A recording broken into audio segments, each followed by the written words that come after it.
The essence, you see, of this kind of spontaneity is response to a surprise.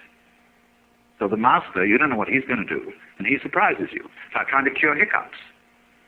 Very difficult to cure yourself, because when you pat yourself on the back, you know when you're going to do it. So you're all ready for it. When somebody else comes up and slams you on the back, and that's a surprise, and what you needed was a surprise. Or it's like jokes.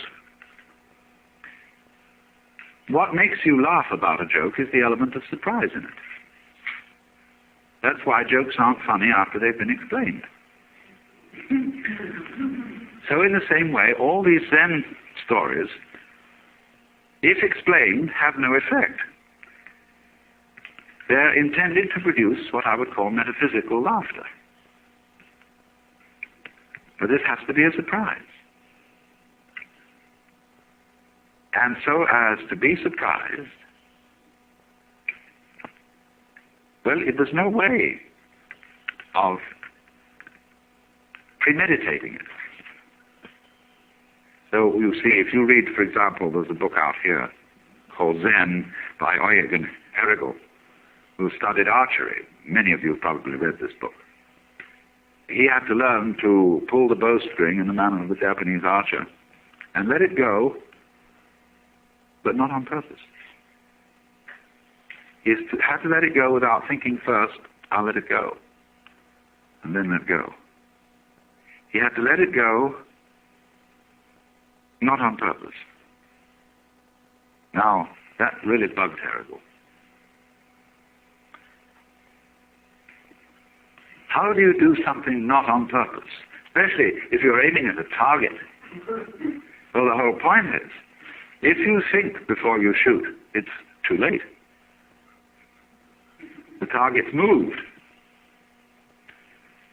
That's why we have a thing like beginner's luck.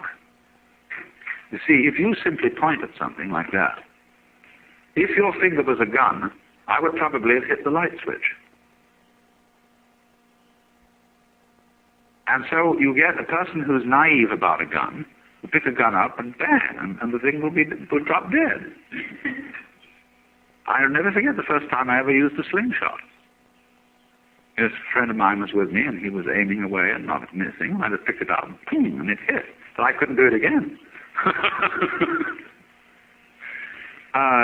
You get a certain naturalness there.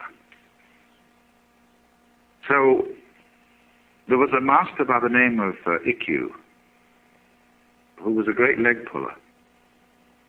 And he had in front of his house a very gnarled pine tree. One of those things that's contorted, and they loved this kind of thing. And he put a notice up by it. It said, I, Ikkyu, will pay 100 yen, which was a fair amount of money in those days, to anyone who can see this tree straight.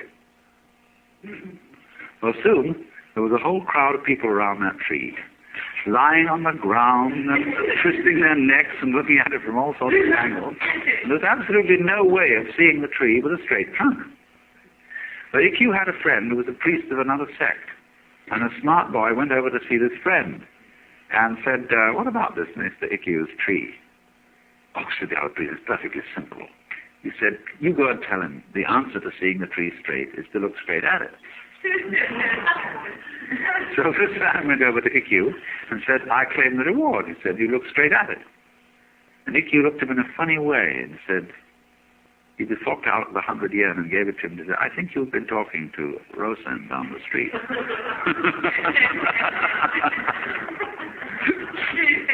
Now, in that way, you see, just look straight at it. In other words, here's the bowstring, let go of it. All this fimble fambling, nimble mambling, jumble humble about the right technique of letting go of it. Let go of it, damn it.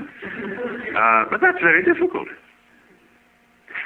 As if I would say to you, now everybody, let's be unself-conscious. And so finally, in desperation, you at last learn to let go of the thing, which was what you were supposed to do all the time.